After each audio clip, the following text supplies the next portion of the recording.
23 जनवरी हम लोग नेताजी सुभाष चंद्र बोस की जयंती के रूप में मनाते हैं, लेकिन हिंदुस्तान के इतिहास में पहली बार ऐसा अवसर था जब नेताजी सुभाष चंद्र बोस की 125वीं जन्म जयंती पर देश के प्रधानमंत्री माननीय श्री नरेंद्र मोदी जी ने देश के सम्मुख ये कहा कि 23 जनवरी केवल नेताजी की जयंती के रूप में ना हो, अपितु एक पर्व के रूप में हो, एक उत्सव के रूप में हो।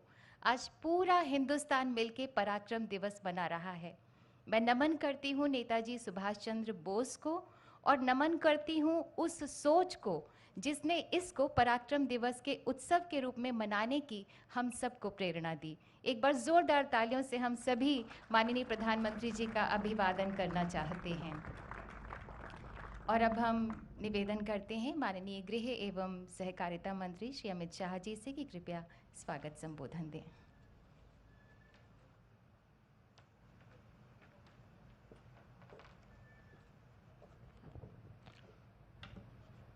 आज के इस महत्वपूर्ण कार्यक्रम में मंच पर उपस्थित आदरणीय देश के लोकप्रिय प्रधानमंत्री श्रीमान नरेंद्र मोदी जी, देश के शहरी विकास मंत्री भाई हरदीप सिंह पुरी जी, आज उपस्थित सभी भाइयों बहनों और टीवी और ऑनलाइन जुड़े हुए देश के सभी भाइयों बहनों को नमस्कार।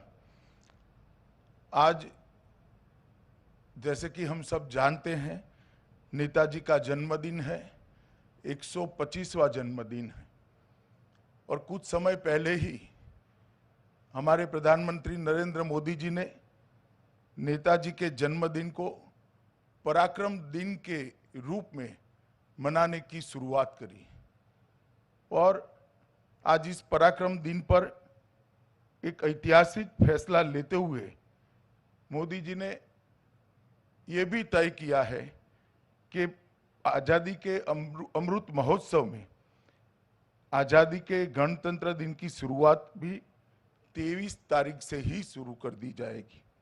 मित्रों, नेताजी की 125वीं जयंती को मनाने के हिस्से के रूप में इंडिया गेट के इसी स्थान पर नेताजी सुभाष चंद्र बोस की एक भव्य प्रतिमा लगाने का एक निर्णय देश के प्रधानमंत्री जी ने लिया है।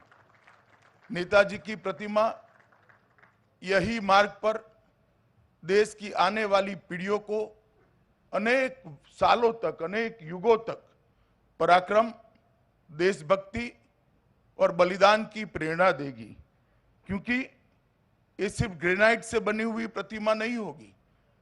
ये प्रतिमा देश के करोड़ों लोगों के मन में जो नेताजी के भाव पड़ा है, ये भाव की अभिव्यक्ति होगी कि एक ऐसा व्यक्तित्व जिसने पूरा अपना जीवन का सुख त्याग करते हुए लगभग 35,000 किलोमीटर की यात्रा या तो मोटर कार से या तो पनडुब्बी के अंदर नीचे दरिया के नीचे करी और कलकत्ता से लेके वाया बर्लिन से जापान तक की ये यात्रा भारत को आजाद करने का नेताजी का पुरुषार्थ था, एक भव्य प्रयास था। इसका प्रतीक ये प्रतिमा होगी।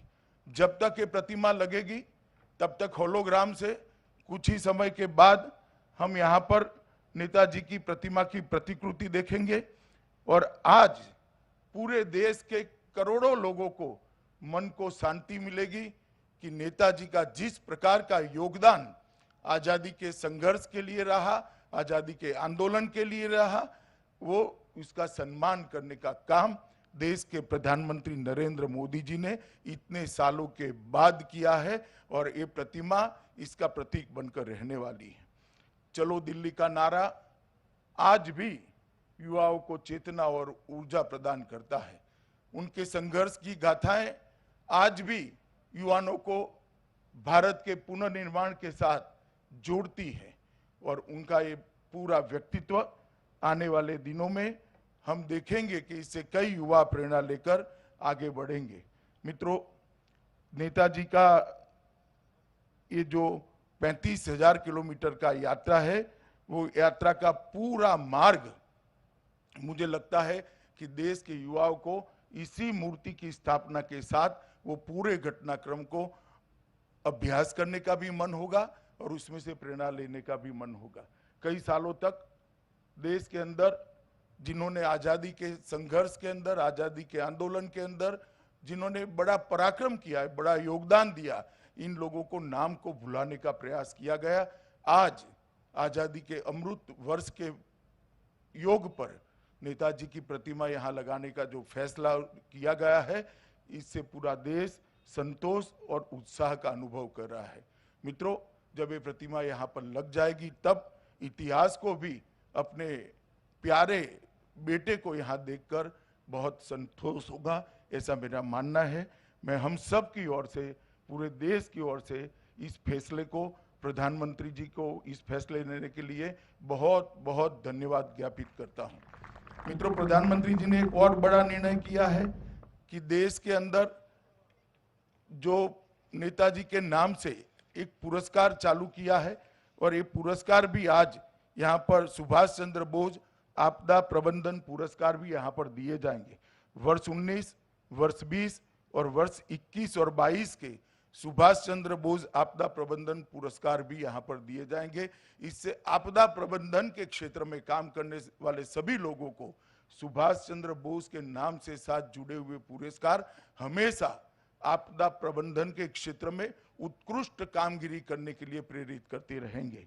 आज ये दोनों अवसर पर मैं गृह मंत्रालय की ओर से मोदी जी का धन्यवाद भी करता हूं, आप लोगों का स्वागत करता हूं और ये आज जो नई शुरुआत हुई है, मुझे विश्वास है ये नई शुरुआत से देश के युवाओं को अनेक वर्षों तक प्रेरणा मिलती रहेगी।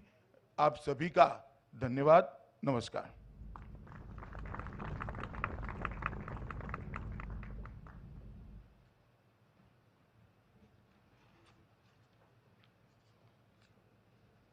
बहुत बहुत धन्यवाद माननीय आपका।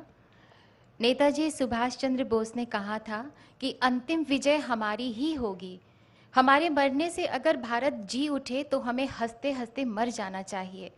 भारत माँ के वीर सपूत नेताजी सुभाष चंद्र बोस सूर्य पुत्र थे, जिनकी चिंगारी से हर भारतीय के हृदय में स्वतंत्रता की मशाल जला करती थी। दुश्मन भी थर्राया करते थे, उनके जय हिंद के नारे में वो शक्ति हुआ करती थी। आज़ाद हिंद फौज का वो प्रेरणा गीत कदम कदम बढ़ाए जा आज भी हमारे रोंगटे खड़े कर देता है। हम आपको बता दें कि आज माननीय प्रधानमंत्री जी के द्वारा उस महान विभूति के होलोग्राम स्टैचू के अनावरण के साथ ही नेताजी सुभाष चंद्र बोस को वंदन के रूप में वही गीत बजाया जाएगा। आप सभी से अनुरोध है कि जब वो गीत बजे तो हम सब अपने स्थान पर खड़े हो जाएंगे। अब हम विनम्र आग्रह करते हैं माननीय प्रधानमंत्री जी से कि कृपया नेताजी सुभाष चंद्र बोस के होलोग्राम स्टैचू का अनावरण करें रिमोट का बटन दबाकर।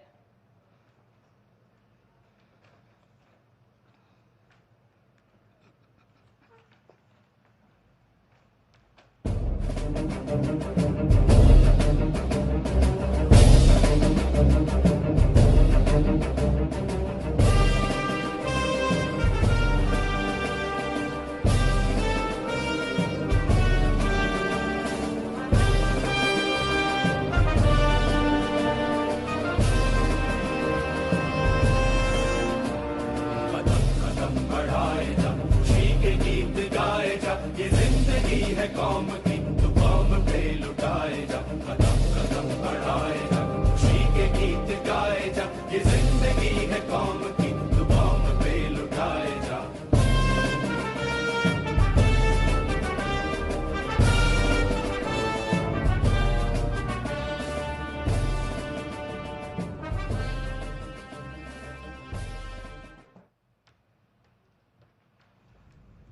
बहुत बहुत धन्यवाद माननीय आपका। नेताजी सुभाष चंद्र बोस की प्रेरणा से पराक्रमी भारत न पराजित हुआ है, न झुका है, न रुका है। माननीय प्रधानमंत्री जी कहते हैं कि हमें बलिदानियों, स्वतंत्रता सेनानियों की तरह देश के लिए मरने का अवसर चाहे न मिला हो, लेकिन हम देश के लिए जीकर तो दिखा सकते हैं। आज उन व्यक्तियों या संगठनों को पुरस्कृत किया जाएगा जो आपदाओं के कारण मानव पीड़ा को कम करने के लिए निस्वार्थ भाव से परिश्रम पूर्वक काम कर रहे हैं। हम माननीय प्रधानमंत्री जी से विनम्र अनुनय करते हैं कि कृपया सुभाष चंद्र बोस आपदा प्रबंधन पुरस्कार अपने कर कमलों द्वारा प्रदान करें। 2019 के लिए ये पुरस्कार दिया जा रहा है 8वीं बटालियन एनडीआरएफ। पुरस्कार ग्रहण कर रहे हैं श्री पीके तिवारी। 8वीं बटालियन एनडीआरएफ ने 2009 से 2018 तक 310 से ज्यादा आपदा बचाव अभियान के जरिए 14,465 मानव जीवन की रक्षा की, 10 लाख लोगों को कैपेसिटी बिल्डिंग अवेयरनेस तथा ट्रेनिंग प्रोग्राम से जोड़ा। 2020 के लिए ये पुरस्कार दिया जा रहा है श्री के.एम. सिंह, पूर्व डीजी सीआईएसएफ। आपने 3 टियर डिजास्टर रिस्पांस मैकेनिज्म के निर्माण की नींव रखी। आपदा प्रबंधन के सभी चरणों में सिविल डिफेंस के एक्टिव पार्टिसिपेशन की परिकल्पना को भी आपने प्रतिपादित किया। 2020 के लिए ही disaster mitigation and management centre Uttarakhand को पुरस्कार दिया जा रहा है। पुरस्कार ग्रहण कर रहे हैं श्री एस.ए. मुरुगेसन आईएएस। डीएमएमसी का कार्य आपदा पूर्व तैयारी, कैपेसिटी बिल्डिंग, आपदा के बाद की प्रतिक्रिया तथा रिहैबिलिटेशन पर केंद्रित है। वैज्ञानिक तथा शैक्षिक संस्थाओं और राज्यों के विभागों के बीच संवाद स्थापित किया जाता है। 2021 के लिए पुरस्कार दिया जा रहा है श्री राजेंद्र कुमार भंडारी को। आप डिजास्टर मिटिगेशन पर Indian national academy of engineering forum के अध्यक्ष हैं। आपने भारत में जियो हैजार्ड्स और भूस्खलन पर वैज्ञानिक अध्ययन की नींव रखी। भूस्खलन अध्ययन की पहली प्रयोगशाला भी स्थापित की। 2021 के लिए पुरस्कार दिया जा रहा है sustainable environment and ecological development society seeds को। पुरस्कार ग्रहण कर रहे हैं डॉक्टर अंशु शर्मा। सीड्स पिछले 28 सालों से आपदाओं और जलवायु परिवर्तन के प्रभावों से प्रभावित हो सकने वाले लोगों को रेजिलियंस निर्माण की दिशा में काम कर रही है। 2022 के लिए प्रोफेसर विनोद कुमार शर्मा को ये पुरस्कार दिया जा रहा है। भारत में डीआरआर में आपके अग्रणी कार्य ने आपको अंतर्राष्ट्रीय पहचान दिलाई। सिक्किम राज्य आपदा प्रबंधन के उपाध्यक्ष के रूप में आपने सिक्किम को डीआरआर लागू करने में एक आदर्श राज्य बनाया है। 2022 के लिए ही गुजरात आपदा प्रबंधन संस्थान को पुरस्कार दिया जा रहा है। पुरस्कार ग्रहण कर रहे हैं श्री पीके तनेजा डीजी। GIDM ने पेंडेमिक के दौरान मल्टी हैजार्ड रिस्क मैनेजमेंट तथा रिडक्शन के लिए 12,000 से ज्यादा प्रोफेशनल्स को ट्रेन किया। फायर से संबंधित पोर्टल, कोविड से संबंधित मोबाइल ऐप भी विकसित किया। बहुत बहुत धन्यवाद माननीय आपका और सभी पुरस्कार विजेताओं को हार्दिक बधाई। भारतवासियों, माँ भारती आज गर्वित है कि उसके वीर पुत्र नेताजी सुभाष चंद्र बोस के अनन्य अनुगामी माननीय प्रधानमंत्री श्री नरेंद्र मोदी जी माँ भारती की सुरक्षा, समृद्धि तथा जनता की सेवा के लिए सदैव बेचैन रहते हैं, जो स्वयं से आगे स्वदेश रखते हैं, स्वमेव से आगे ध्येय रखते हैं, जो देश हित में कड़ी से कड़ी चुनौती से डटकर जूझ जाते हैं। माननीय प्रधानमंत्री जी के नेतृत्व में आज़ाद हिंद फौज का वो तराना आज शब्दशः चरितार्थ हो रहा है। शुभ सुख चैन की बरखा बरसे, भारत भाग है जागा, सूरज बनकर जग पर चमके, भारत नाम सुभागा। माननीय प्रधानमंत्री जी से हमारा विनम्र अनुरोध है कि कृपया हम सबको प्रेरणा ज्योति से रोशन करें।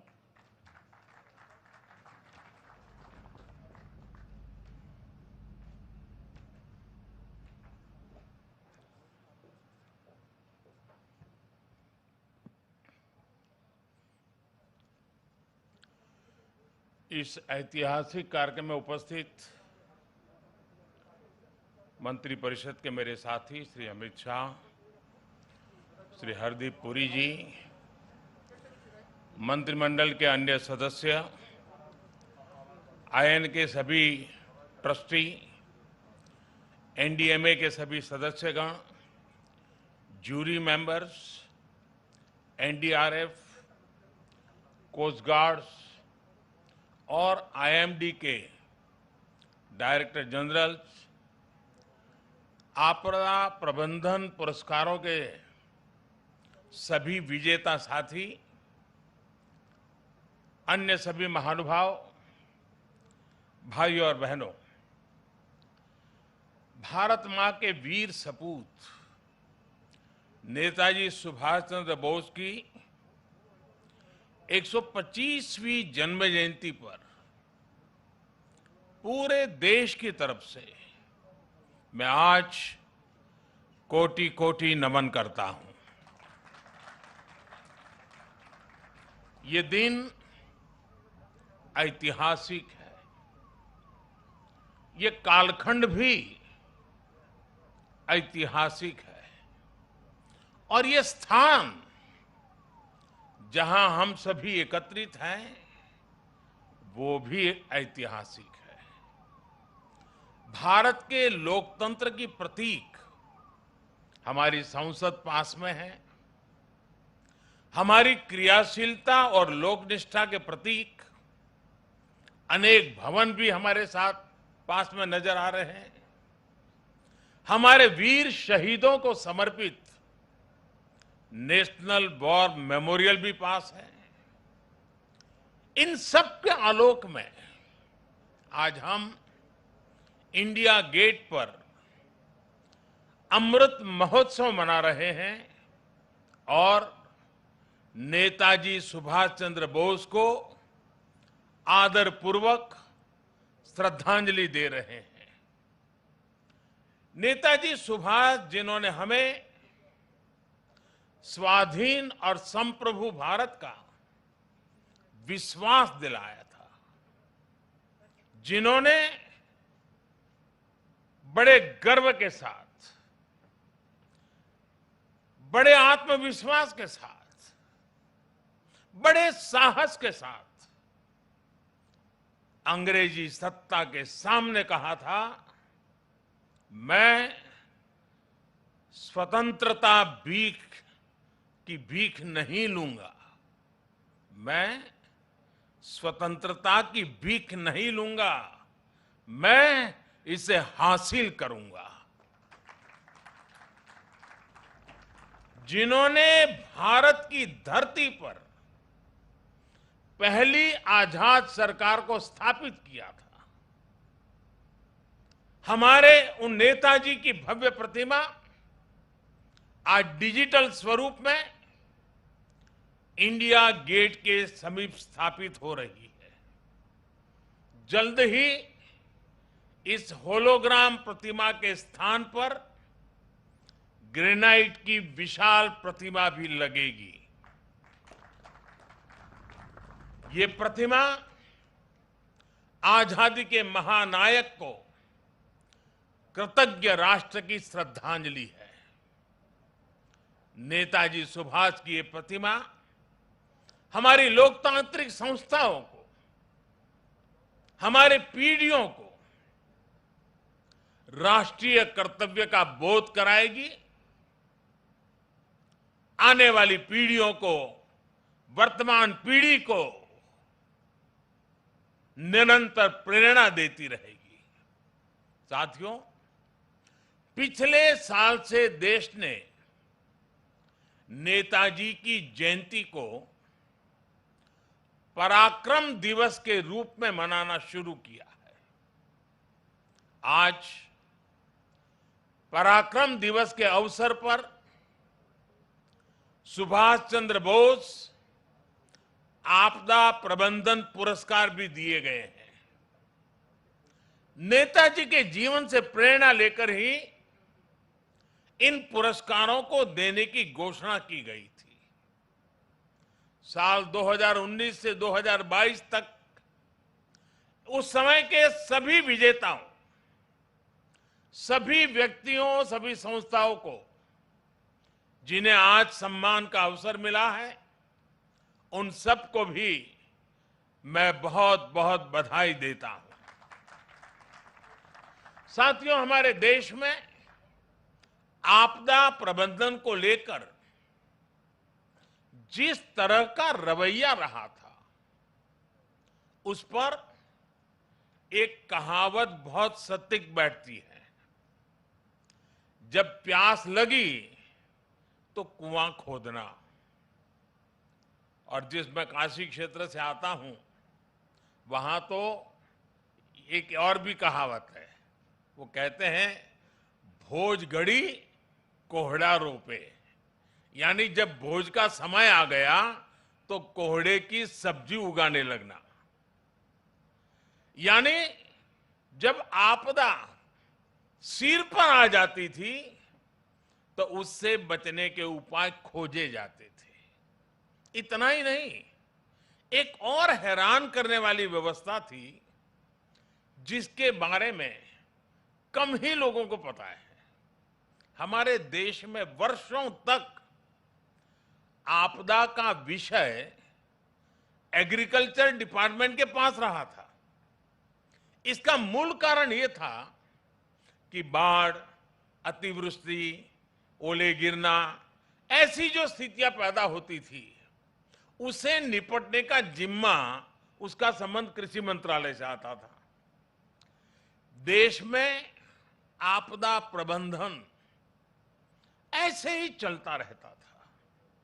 लेकिन 2001 में गुजरात में भूकंप आने के बाद जो कुछ हुआ, देश को नए सिरे से सोचने के लिए मजबूर किया और उसने आपदा प्रबंधन के मायने बदल दिए। हमने तमाम विभागों और मंत्रालयों को राहत और बचाव के काम में झोंक दिया। उस समय के जो अनुभव थे, उनसे सीखते हुए ही 2003 में Gujarat state disaster management act बनाया गया। आपदा से निपटने के लिए गुजरात इस तरह का कानून बनाने वाला देश का पहला राज्य बना। बाद में केंद्र सरकार ने गुजरात के कानून से सबक लेते हुए 2005 में पूरे देश के लिए ऐसा ही डिजास्टर मैनेजमेंट एक्ट बनाया। इस कानून के बाद ही नेशनल डिजास्टर मैनेजमेंट अथॉरिटी, उसके गठन का रास्ता साफ हुआ। इसी कानून ने कोरोना के खिलाफ लड़ाई में भी देश की बहुत मदद की। साथियों, डिजास्टर मैनेजमेंट को प्रभावी बनाने के लिए 2014 के बाद से हमारे सरकार ने राष्ट्रीय स्तर पर चौतरफा काम किया है। हमने रिलीफ, रेस्क्यू, रिहेबिलिटेशन, उस पर जोर देने के साथ साथ ही रिफॉर्म पर भी बल दिया है। हमने एनडीआरएफ को मजबूत किया, उसका आधुनिकीकरण किया, देश भर में उसका विस्तार किया, स्पेस टेक्नोलॉजी से लेकर प्लानिंग और मैनेजमेंट तक बेस्ट पॉसिबल प्रैक्टिसेस को अपनाया। हमारे एनडीआरएफ के साथ ही सभी राज्यों के एसडीआरएफ्स और सुरक्षा बलों के जवान अपनी जान की बाजी लगाकर एक एक जीवन को बचाते हैं। इसलिए आज ये पल इस प्रकार से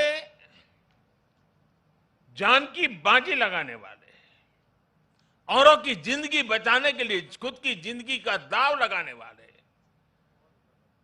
चाहे वो एनडीआरएफ के लोग हो, चाहे एसडीआरएफ के लोग हो, हमारे सुरक्षा बलों के साथी हो, ये सब के सब उनके प्रति आज आभार व्यक्त करने का, उनको सैल्यूट करने का ये वक्त है। साथियों, अगर हम अपनी व्यवस्थाओं को मजबूत करते चलें तो आपदा से निपटने की क्षमता दिनों दिन बढ़ती चली जाती है। मैं इसी कोरोना काल के 1-2 वर्ष की बात करूं तो इस महामारी के बीच भी देश के सामने नई आपदाएं आकर खड़ी हो गई। एक तरफ कोरोना से तो लड़ाई लड़ी रहे थे, अनेक जगहों पर भूकंप आए, कितने ही क्षेत्रों में बाढ़ आई, उड़ीसा, पश्चिम बंगाल समेत पूर्वी तटों पर साइक्लोन आए। गोवा, महाराष्ट्र, गुजरात, पश्चिमी तटों पर भी साइक्लोन आए। पहले एक एक साइक्लोन में सैकड़ों लोगों की मृत्यु हो जाती थी, लेकिन इस बार ऐसा नहीं हुआ। देश ने हर चुनौती का जवाब एक नई ताकत से दिया। इसी वजह से इन आपदाओं में हम ज्यादा से ज्यादा जीवन बचाने में सफल रहे। आज बड़ी बड़ी अंतर्राष्ट्रीय एजेंसियां भारत के इस सामर्थ्य, भारत में आए इस बदलाव की सराहना कर रही है। आज देश में एक ऐसा end to end cyclone response system है जिसमें केंद्र, राज्य, स्थानीय प्रशासन और सभी एजेंसियां एक साथ मिलकर के काम करती हैं। बाढ़, सूखा, साइक्लोन, इन सभी आपदाओं के लिए वार्निंग सिस्टम में सुधार किया गया है। डिजास्टर रिस्क एनालिसिस के लिए एडवांस टूल्स बनाए गए हैं। राज्यों की मदद से अलग अलग क्षेत्रों के लिए डिजास्टर रिस्क मैप्स बनाए गए हैं। इसका लाभ सभी राज्यों को, सभी स्टेक होल्डर्स को मिल रहा है। और सबसे महत्वपूर्ण, डिजास्टर मैनेजमेंट, आपदा प्रबंधन आज देश में जन भागीदारी और जन विश्वास का विषय बन गया है। मुझे बताया गया है कि एनडीएमए की आपदा मित्र जैसी स्कीम से युवा आगे आ रहे हैं, आपदा मित्र के रूप में जिम्मेवारियां उठा रहे हैं, यानी जन भागीदारी बढ़ रही है। कहीं कोई आपदा आती है तो लोग विक्टिम नहीं रहते, वो वॉलेंटियर्स बनकर आपदा का मुकाबला करते हैं। यानी आपदा प्रबंधन अब एक सरकारी काम भर नहीं है, बल्कि ये सबका प्रयास का एक मॉडल बन गया है। और साथियों, जब मैं सबका प्रयास की बात करता हूं तो इसमें हर क्षेत्र में हो रहा है प्रयास, एक होलिस्टिक अप्रोच भी शामिल है। आपदा प्रबंधन को प्राथमिकता देते हुए हमने अपने एजुकेशन सिस्टम में भी कई सारे बदलाव किए हैं। जो सिविल इंजीनियरिंग के कोर्सेज होते हैं, आर्किटेक्चर से जुड़े कोर्सेज होते हैं, उसके पाठ्यक्रम में डिजास्टर मैनेजमेंट से जोड़ा, इंफ्रास्ट्रक्चर की रचना कैसी हो उस विषयों को जोड़ना, ये सारे काम प्रयासरत हैं। सरकार ने डैम फेलियर की स्थिति से निपटने के लिए डैम सेफ्टी कानून भी बनाया है। साथियों, दुनिया में जब भी कोई आपदा आती है तो इसमें लोगों की दुखद मृत्यु की चर्चा होती है कि इतने लोग मृत्यु हो गई, इतना ये हो गया, इतने लोगों को हटाया गया। आर्थिक नुकसान भी बहुत होता है, उसकी भी चर्चा की जाती है। लेकिन आपदा में जो इंफ्रास्ट्रक्चर का नुकसान होता है वो कल्पना से परे होता है। इसलिए ये बहुत आवश्यक है कि आज के समय में इंफ्रास्ट्रक्चर का निर्माण ऐसा हो जो आपदा में भी टिक सके, उसका सामना कर सके। भारत आज इस दिशा में भी तेजी से काम कर रहा है। जिन क्षेत्रों में भूकंप, बाढ़ या साइक्लोन का खतरा ज्यादा रहता है, वहां पर पीएम आवास योजना के तहत बन रहे घरों में भी इसका ध्यान रखा जाता है। उत्तराखंड में जो 4 धाम महापरियोजना का काम चल रहा है, उसमें भी आपदा प्रबंधन का ध्यान रखा गया है। उत्तर प्रदेश में जो नए एक्सप्रेस वे बन रहे हैं, उनमें भी आपदा प्रबंधन से जुड़ी बारीकियों को प्राथमिकता दी गई है। आपात स्थिति में एक्सप्रेस वे विमान उतरने के काम आ सके, इसका भी प्रावधान किया गया है। यही नए भारत का विजन है, नए भारत के सोचने का तरीका है। साथियों, डिजास्टर रेजिलिएंट इंफ्रास्ट्रक्चर की इसी सोच के साथ भारत ने दुनिया को भी एक बहुत बड़ी संस्था का विचार दिया है, उपहार दिया है। यह संस्था है CDRI, coalition for disaster resilient infrastructure.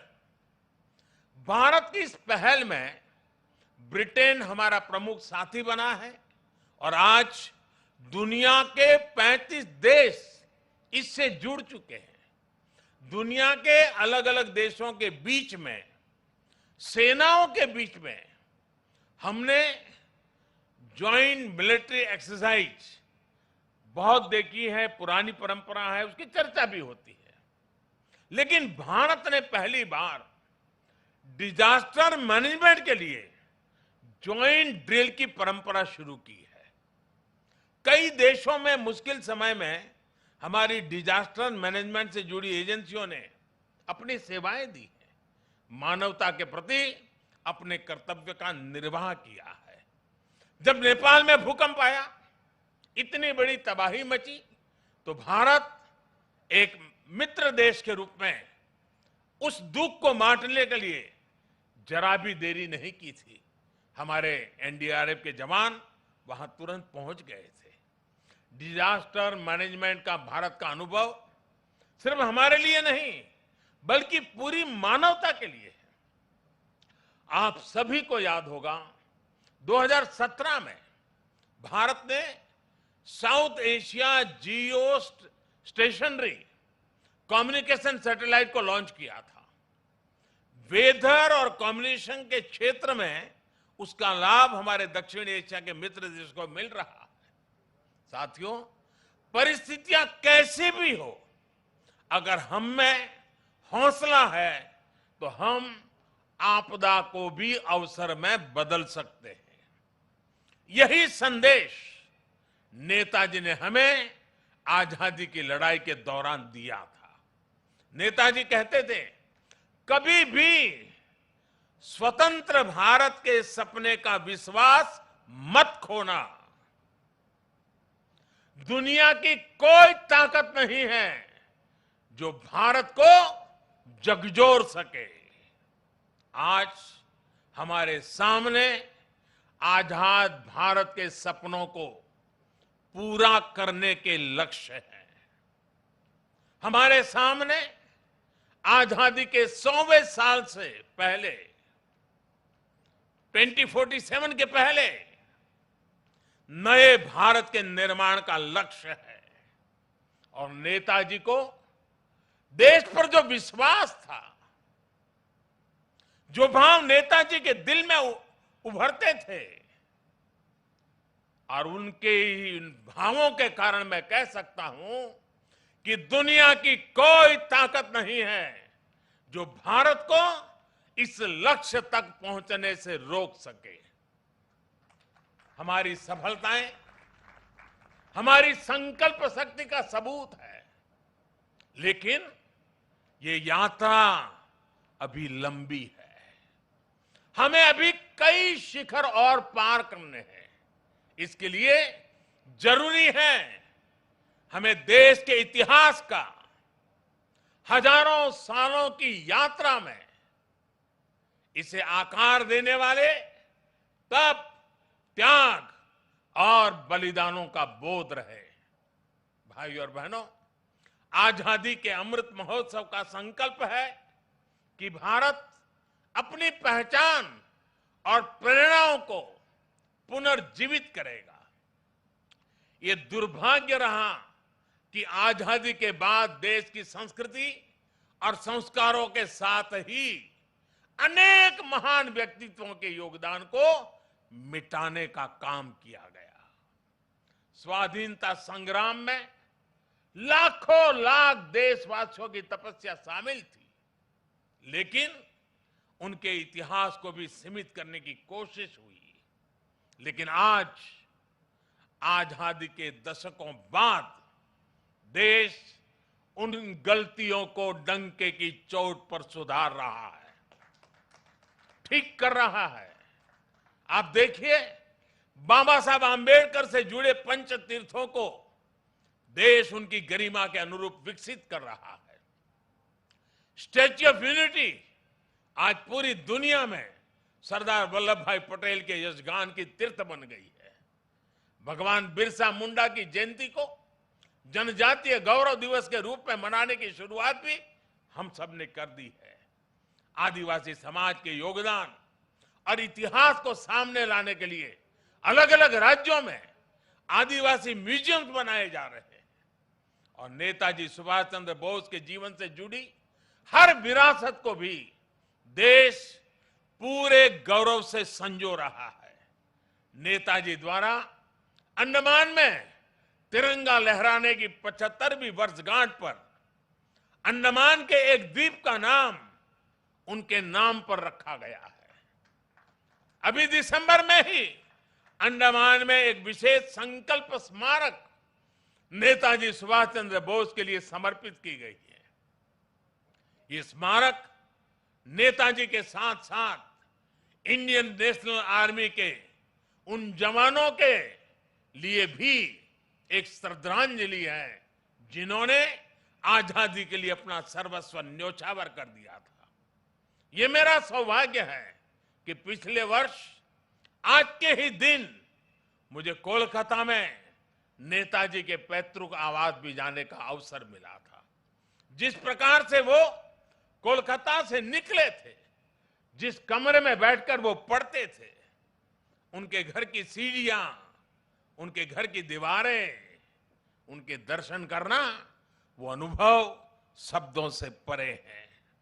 साथियों, मैं 21 अक्टूबर 2018 का वो दिन भी नहीं भूल सकता जब आजाद हिंद सरकार के 75 वर्ष हुए थे।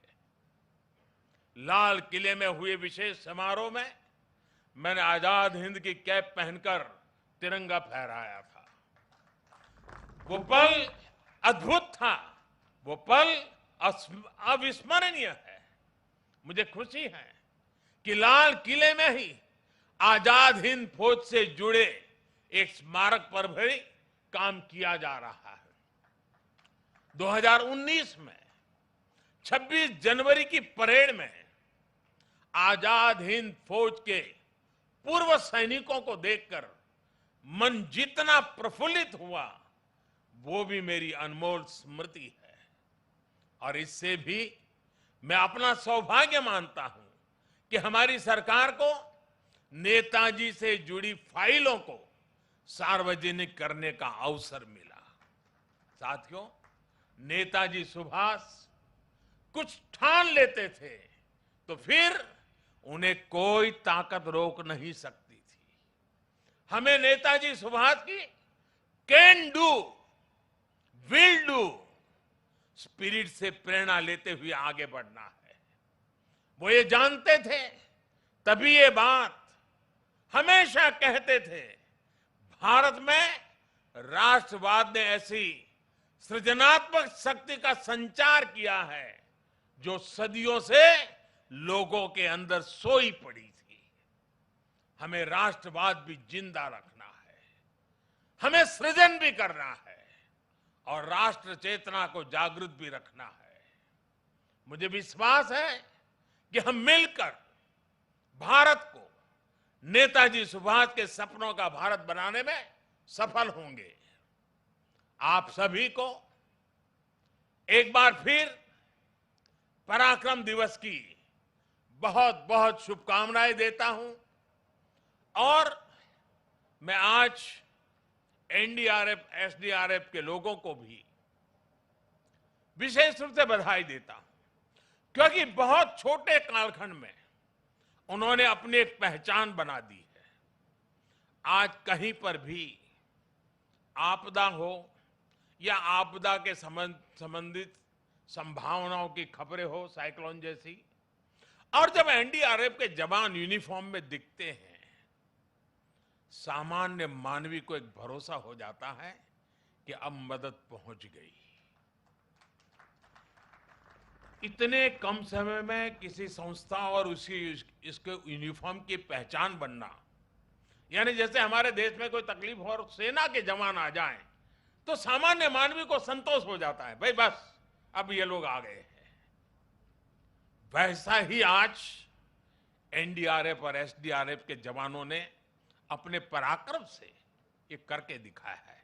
मैं पराक्रम दिवस पर नेताजी का स्मरण करते हुए मैं एनडीआरएफ के जवानों को, एसडीआरएफ के जवानों को, उन्होंने जिस काम को जिस करुणा और संवेदनशीलता के साथ उठाया है, बहुत बहुत बधाई देता हूं, उनका अभिनंदन करता हूं। मैं जानता हूं इस आपदा प्रबंधन के काम में इस क्षेत्र में काम करने वाले कईयों ने अपने जीवन भी बलिदान दिए हैं। मैं आज ऐसे जवानों को भी श्रद्धांजलि देता हूं जिन्होंने किसी की जिंदगी बचाने के लिए अपनी जिंदगी दांव पर लगा दी थी। ऐसे सबको मैं आदरपूर्वक नमन करते हुए मैं आप सबको भी आज पराक्रम दिवस की अनेक अनेक शुभकामनाएं देते हुए मेरी वाणी को विराम देता हूं। बहुत बहुत धन्यवाद।